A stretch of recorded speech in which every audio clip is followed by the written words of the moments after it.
गांधी अपनी आत्मकथा में लिखते हैं कि 16 साल की उम्र तक गांधी को स्कूलों में कहीं भी धर्म की शिक्षा नहीं मिली। जो शिक्षकों से आसानी से मिलना चाहिए था वह नहीं मिला। दरअसल गांधी धर्म का उदार अर्थ करते हैं। धर्म क्या है? धर्म अर्थात आत्मबोध है, आत्मज्ञान है। लेकिन हम सभी जानते हैं कि गांधी का जन्म एक वैष्णव परिवार में हुआ। इस प्रसंग में बार बार उन्हें हवेली में जाने का प्रसंग आता है, लेकिन उसके प्रति कोई श्रद्धा उत्पन्न नहीं हुई। हवेली का वैभव, वहां चलने वाली अनीति की बातें सुनकर इनका मन उदास हो जाया करता था। लेकिन रंभा, जो घर की पुरानी नौकरानी थी, ने बचपन में ही इनके द्वारा जो बोया गया बीज था वह अंत तक नष्ट नहीं हुआ। रंभा ने गांधी को सिखाया था कि भूत प्रेत से बचने की दवा राम नाम है। बाद में रामायण उनके लिए अमोघ शक्ति हो गया। इसी समय चाचा जी के लड़के, जो रामायण के भक्त थे, ने 2 भाइयों को राम रक्षा का पाठ सिखाने की व्यवस्था की। गांधी उसे कंठाग्र कर गए। फिर स्नान के बाद नित्य पाठ का नियम बना लिया, लेकिन इस क्रिया के प्रति भी कोई खास श्रद्धा नहीं जगी। पोरबंदर में राम जी के मंदिर में रोज रात को रामायण बिलेश्वर के लाधा महाराज, जो रामचंद्र के परम भक्त, से सुनाया करते थे। इसका गहरा असर गांधी के मन पर पड़ा। उस समय इनकी उम्र 13 वर्ष की थी। वे लिखते हैं कि यह रामायण श्रवण रामायण के प्रति मेरे अत्यधिक प्रेम की बुनियाद है। तुलसीदास की रामायण भक्ति मार्ग का सर्वोत्तम ग्रंथ है। जब वो पोरबंदर से राजकोट आए तो वहाँ एकादशी के दिन भगवत कथा पढ़ी जाती थी, लेकिन भट्ट जी जो ये कथा पढ़ते थे, कथा सुनाते थे, वे रस उत्पन्न नहीं कर सके। गांधी जी ने गुजराती में भगवत को बड़े चाव से पढ़ा। वे लिखते हैं कि उपवास काल में जब वो 21 दिनों के उपवास में थे, भारत भूषण पंडित मदन मोहन मालवीय जी के शुभ मुख से मूल संस्कृत के जब कुछ अंश सुने तो उन्हें ख्याल हुआ कि अगर बचपन में ही उनके समान भगवत भक्त के मुंह से भगवत कथा सुनी होती तो उसी उम्र में गाढ़ प्रेम उत्पन्न हो गया होता। दरअसल जैसा कि गांधी भी लिखते हैं और हम अनुभव से भी देखते हैं कि बचपन के शुभ और अशुभ संस्कार गहरी जड़ें जमाते हैं। उस उम्र में कोई उत्तम ग्रंथ सुनने का लाभ नहीं मिला। यह गांधी को जीवन भर अखरता रहा। अब आप ये देखिए कि 1887 में उन्होंने मैट्रिक की परीक्षा पास की। फिर बेचर जी स्वामी, जो मोड़ बनिया से जैन साधु बन गए थे, विदेश जाने के सवाल पर जब विवाद हुआ तो उन्होंने 3 प्रतिज्ञा दिलाई थी। मांस नहीं खाएंगे, मदिरा का सेवन नहीं करेंगे तथा पर स्त्री से दूर रहेंगे। और 4 सितंबर 1888 को बंबई से लंदन के लिए गांधी रवाना हो गए थे। विलायत में 1 साल बाद ही उनकी पहचान 2 थियोसोफिस्ट मित्र से हुई। वे एडविन अर्नोल्ड का गीता अनुवाद पढ़ रहे थे। दोनों भाइयों के साथ संस्कृत में गीता पढ़ना शुरू किया। गीता के दूसरे अध्याय के अंतिम श्लोक का उनके मन पर गहरा प्रभाव पड़ा। क्या है वह? गीता में इसको पढ़ने के बाद उनकी श्रद्धा बढ़ती गई और गांधी ने गीता के सभी अंग्रेजी अनुवाद पढ़ लिए, लेकिन एडविन अर्नोल्ड का जो अनुवाद था उन्हें श्रेष्ठ प्रतीत हुआ। कई वर्षों बाद नित्य पाठ का वह ग्रंथ बन गया। वे लिखते हैं कि गीता ने निराशा के समय अमूल्य सहायता की। यह दूसरा अध्याय क्या है?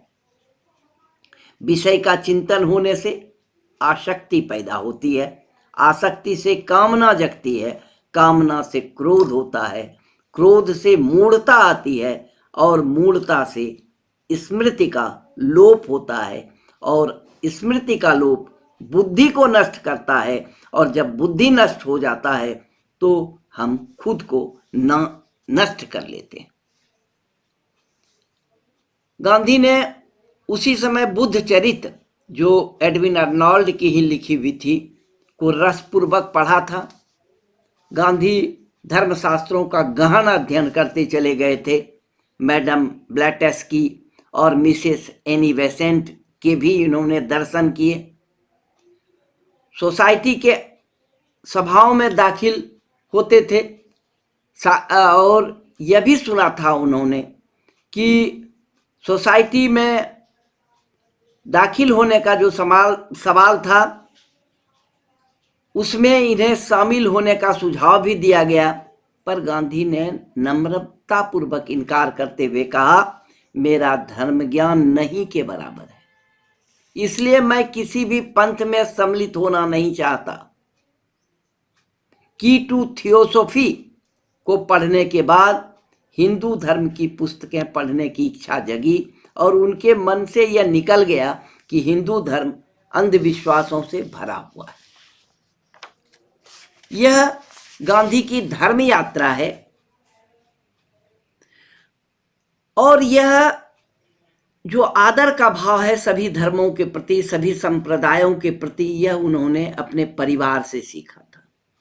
उनके परिवार में उनके पिता के पास जैन धर्मावलंबी आते थे, जैनाचार्य जाते थे, मुस्लिम फकीर भी आते थे और पारसी मित्र भी आते थे।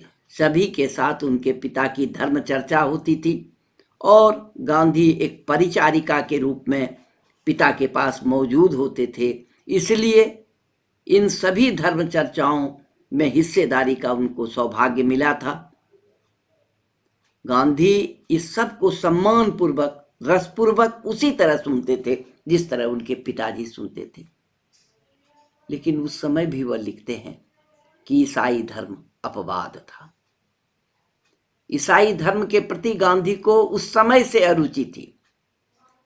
इस अरुचि का कारण यह था कि हाई स्कूल में कुछ ईसाई कोने में खड़े हो जाते थे, व्याख्यान करते थे, हिंदू देवी देवताओं को और हिंदुओं की बुराई करते थे। यह गांधी के लिए असह्य था।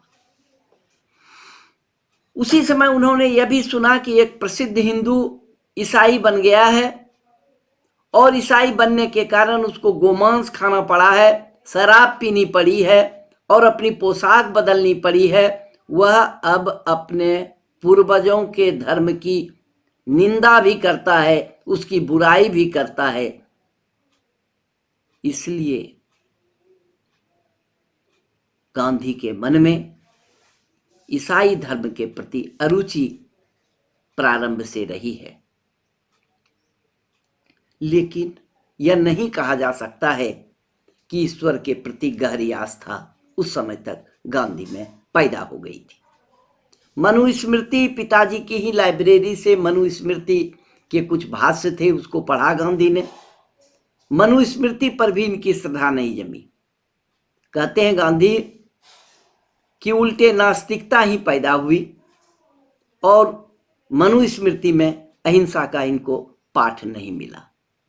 नीति छप्पई का इन पर काफी प्रभाव पड़ा है। नीति का एक छप्पई उनका जीवन सूत्र बन गया है। इस पर ही उन्होंने अनेकों प्रयोग किए। उसका अर्थ है, जो हमें पानी पिलाए उसे हम अच्छा भोजन कराएं, जो सिर नवाए दंडवत उसको प्रणाम करें, जो एक पैसा खर्च करे उसका मुहरों के बराबर कीमत का काम कर दें। जो अपकार करे उसका हमें मन, वचन और कर्म से 10 गुना उपकार करना ही चाहिए। अपकार करने वालों के प्रति भी उपकार करने का भाव गांधी में उसी छप्पे, नीति छप्पे के पढ़ने के कारण हुआ था। गांधी ने बाइबिल भी पढ़ी, ओल्ड टेस्टामेंट पढ़ा इन्होंने, लेकिन उससे जी उचट गया।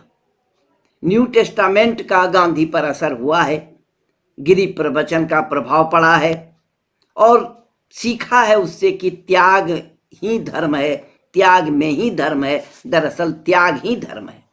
कार्लाइल की हीरो एंड हीरोवरशिप पढ़ी इन्होंने, मोहम्मद की स्तुति, हजरत मोहम्मद का प्रकरण पढ़कर उनके वीरता का, उनकी तपस्या का, उनकी महानता का इनको पता चला है। सेल का कुरान पढ़ा, मोहम्मद का चरित्र पढ़ा, किंग्सफोर्ड का परफेक्ट वे पुस्तक भी इन्होंने पढ़ी जिसमें ईसाई धर्म का खंडन था। बाइबिल का नया अर्थ किसी मित्र ने भेजा, टॉल्स्टॉय का बैकुंठ तेरे हृदय में है ने इन्हें अभिभूत कर दिया।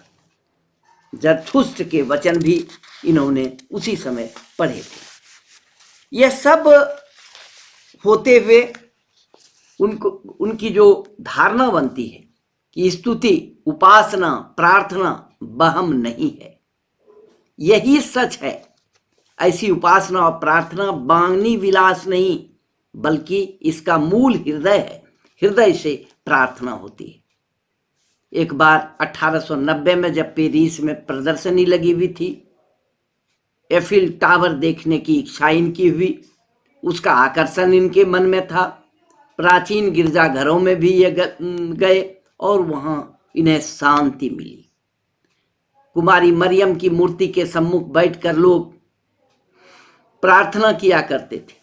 गांधी उस बारे में लिखते हैं कि संगमरमर के पत्थर को लोग नहीं पूज रहे थे, बल्कि अपनी कल्पित शक्ति को पूजते थे जो लोगों ने उस मूर्ति में आरोपित किया था। ईश्वर की महिमा को वे बढ़ा रहे थे। जो लोग एफिल टावर के बारे में निंदा करते थे, उनकी भी बातें गांधी ने पढ़ी थी। टॉल्स्टॉय एफिल टावर को मूर्खता का चिन्ह कहते हैं, व्यसन का परिणाम कहते हैं, लेकिन गांधी कहते हैं जिन्होंने लाखों लाख रुपये लेकर ऐसे मंदिर का निर्माण किया है, उनके दिल की गहराई में ईश्वर प्रेम के अनुभव हम पा सकते हैं।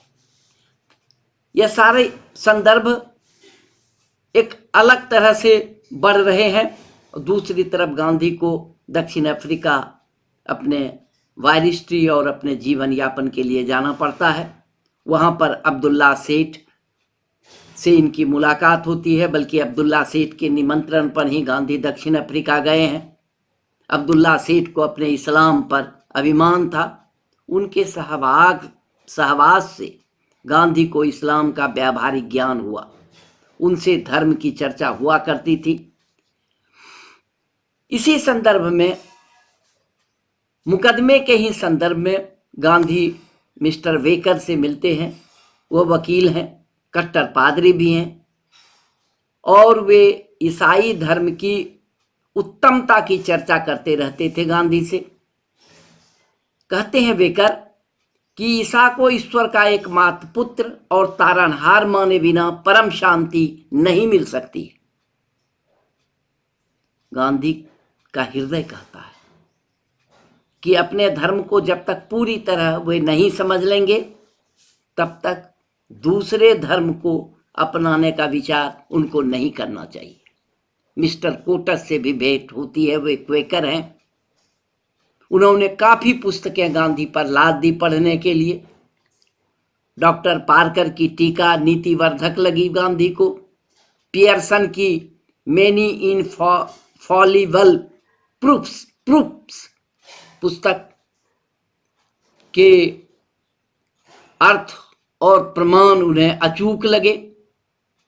बटलर की एनालॉजी गंभीर और कठिन लगी और उन्होंने कहा एनालॉजी के बारे में कि नास्तिक को आस्तिक बनाने वाली पुस्तक है। यह जो बातें कही जाती थी कि पूर्ण रूप से ईसाई धर्म को स्वीकार किए बिना मोक्ष असंभव है, ईसा ने सारे पापों का प्रायश्चित कर एक बार प्रायश्चित कर डाला है, इसलिए हम अपने पापों को उन पर समर्पित कर दें। गांधी कहते हैं कि मैं पाप के परिणाम से मुक्ति नहीं चाहता, मैं तो पाप कर्म से, पाप वृत्ति से मुक्ति चाहता। जब तक मुक्ति नहीं मिलती तब तक यह शांति ही मुझे प्रिय है। इसलिए इसके आगे धर्म मंथन शुरू होता है गांधी का, लेकिन कहीं पर भी इन्हें धर्म परिवर्तन का कारण नहीं मिलता है। यह बात उनको अखरती है कि ईसाई बनकर ही स्वर्ग जाया जा सकता है, मोक्ष प्राप्त किया जा सकता है। इस पर गांधी को विश्वास नहीं है। इस पर भी विश्वास नहीं है कि एकमात्र ईसा मसीह ही ईश्वर के पुत्र हैं। यह बात भी उनके गले नहीं उतरती है, लेकिन कहते हैं कि ईसा मसीह त्यागी हैं, महात्मा हैं, दैवी शिक्षक हैं, अद्वितीय पुरुष नहीं हैं, अलौकिक नहीं दिखी, अलौकिकता है लेकिन एकमात्र अलौकिक नहीं है वे। उनको लगा कि हिंदू धर्मावलंबियों में त्याग अधिक ऊंचा है, ईसाई धर्म संपूर्ण अथवा सर्वोपरि धर्म है, यह वो गांधी स्वीकार नहीं कर सके। इसका यह अर्थ नहीं है कि हिंदू धर्म की संपूर्णता को गांधी स्वीकार करते हैं, मानते हैं। गांधी को हिंदू धर्म की अस्पृश्यता हमेशा खली है, खटकी है और इसको उन्होंने सड़ा हुआ कहा है। वे कहते हैं कि यदि वेद ईश्वर प्रणीत है तो बाइबिल और कुरान क्यों नहीं है। कवि रामचंद्र भाई ने गांधी की इन कठिनाइयों को दूर किया, उनके धर्म मंथन को दिशा दी, तब जाकर कहीं गांधी को शांति मिली है। हिंदू धर्म में सूक्ष्म और गूढ़ विचार हैं, यह गांधी को विश्वास हुआ है। आत्मनिरीक्षण की विधि है, दया है, वह दूसरे धर्मों में उनको नहीं मिली। कवि रामचंद्र भाई उनके पास पंचीकरण, मणि रत्नमाला, योग वशिष्ठ का मुमुक्षु प्रकरण, हरिभद्र सूरी का खड़ दर्शन समुच्चय गांधी को पढ़ने भेजते हैं। किसी ने नर्मदा शंकर की धर्म विचार पुस्तक भी गांधी को पढ़ने भेजी। मैक्स मुलर की हिंदुस्तान क्या सिखाता है, थियोसोफिकल सोसाइटी द्वारा प्रकाशित उपनिषदों का भाषांतर भी उन्होंने पढ़ा। लाइट ऑफ एशिया वो पढ़ चुके थे और उसके बाद उन्होंने ईसा और बुद्ध के जीवन की तुलना की है। कहते हैं कि बुद्ध की दया मनुष्य जाति को लांघ कर दूसरे प्राणियों तक पहुंच गई थी। प्राणियों के प्रति ऐसा प्रेम ईसा में गांधी को नहीं मिला है। राजयोग भी उन्होंने पढ़ा, पातंजल का योग दर्शन, और गीता तो उनकी प्रौढ़ मार्गदर्शिका, धार्मिक कोश या गीता माता ही बन गई। धर्म निरीक्षण, धर्म मंथन और धर्म निरीक्षण के इस क्रम में गांधी यह पाते हैं कि ईश्वर की पहचान सेवा से ही की जा सकती है। सेवा धर्म ही स्वीकार किया गांधी ने इसके बाद। अब आप देखिए कि 1902 की एक घटना है। 1902 में गांधी काशी विश्वनाथ आते हैं। इसके बाद भी 2 बार गांधी विश्वनाथ मंदिर जाते हैं। कई ब्राह्मणों ने उनको घेर लिया है। उन्होंने एक ब्राह्मण का, सीधे साधे ब्राह्मण का चुनाव किया है और उनको यह चुनाव उचित लगा है। उन्हें इसलिए उचित लगा कि जब वह पहुंचे तो उस ब्राह्मण के आंगन में गाय बंधी हुई थी। उनसे फैसला हुआ कि 1.25 रुपये की दक्षिणा ही वे दे सकेंगे। पूजा विधि पूरी कराई गई। फिर काशी विश्वनाथ के दर्शन करने गए। वहां जो उन्होंने देखा उससे उन्हें दुख हुआ। 1891 में वे प्रार्थना समाज में काशी की यात्रा का व्याख्यान सुना था जब वह बंबई में वकालत कर रहे थे। उस समय जो निराशा हुई थी, उस निराशा के जो ये थे उसके कारण गांधी उसके लिए तैयार थे, लेकिन अपेक्षा से अधिक निराशा उन्हें हाथ लगी। यहां शांति नहीं थी, सकरी गलियां थी, फिसलन वाली गली थी, मक्खियों की भिनभिनाहट थी, कोलाहल था, ठगों का दुकान लगा हुआ था, मंदिर के दरवाजे पर बदबूदार सड़े हुए फूल मिले इन्हें, संगमरमर पर लोगों ने रुपये चिपका दिए थे जिसमें मैल जम गया था, भर गया था। ज्ञान बापी के मंदिर भी गए गांधी, एक पाई चढ़ाई, इसके भी एक संदर्भ हैं। इसके बाद 2 बार और गए जैसा कि मैंने कहा, लेकिन ये दोनों बार की यात्रा गांधी जब महात्मा के रूप में जाने लगे तब गए। गांधी कहते हैं किसी को भगवान की दया पर शंका हो तो ऐसे तीर्थ क्षेत्र देखने चाहिए। महायोगी जो है ढोंग अधर्म पाखंड सहन करता है, अपने नाम पर कितना ढोंग अधर्म पाखंड सहन करता है यह अनुभव करना चाहिए। 1915 में हरिद्वार भी गए हैं गांधी, कुंभ मेला में, वहां भी उनके अनुभव अच्छे नहीं रहे हैं। महात्मा मुंशीराम जी के दर्शन करने का इनको लोभ है, क्योंकि महात्मा मुंशीराम गुरुकुल चलाते हैं, उस गुरुकुल को देखने गांधी जाना चाहते हैं। उनको इस कुंभ मेला में धर्म भावना की अपेक्षा पागलपन अधिक लगा, चंचलता लगी, पाखंड लगा, अव्यवस्था देखी इन्होंने वहां। उन्होंने एक लाइन आत्मकथा में लिखा है कि ये साधु संत जो हैं वे मालपुए और खीर खाने के लिए ही तो नहीं जन्मे हैं। लेकिन इसके ठीक विपरीत उनको गुरुकुल में देखने को मिला, वहां शांति मिली, प्रेम से मुंशी जी ने इनको नहला दिया, औद्योगिक शिक्षा के होते हुए उन्होंने देखा। एक दूसरा संदर्भ को जो हिंदू धर्म की बाह्य संज्ञाओं के रूप में गांधी देखते हैं, शिखा और जनेऊ को। यूं जनेऊ पहनने का संदर्भ जब आता है तो गांधी को एक लालच होता है कि उसमें वह चाबी बांधेंगे और झुनझुन करेगा, और वह उससे हर्षित थे कि वह भी जनेऊ पहनेंगे। लेकिन उस समय जनेऊ का प्रचलन उनके परिवार में शुरू ही हुआ था। गांधी कहते हैं कि यदि शूद्र नहीं पहन सके तो दूसरे वर्ण को क्यों पहनना चाहिए। यह विरोध उनका था इसीलिए, और यह कहते हैं कि यह अधर्म है, पाखंड है। लेकिन यह भी कहते हैं कि उनको इससे कोई घृणा नहीं थी। छगनलाल जो उनका भतीजा था वह श्रद्धा से सिखा रखता था। एक दूसरा संदर्भ कंठी के संबंध में भी है, लेकिन कंठी तो उनके माँ का प्रसाद था, इसलिए वह जब तक वह नेचुरली नहीं टूटे तब तक उसको छोड़ने के लिए तैयार नहीं थे। यह जो है दक्षिण अफ्रीका से लेकर के वहाँ तक की यात्रा का संदर्भ है। अब दूसरे खंड में मैं गांधी ने हिंदू धर्म की जो व्याख्या की है उसकी चर्चा करूँगा। धन्यवाद।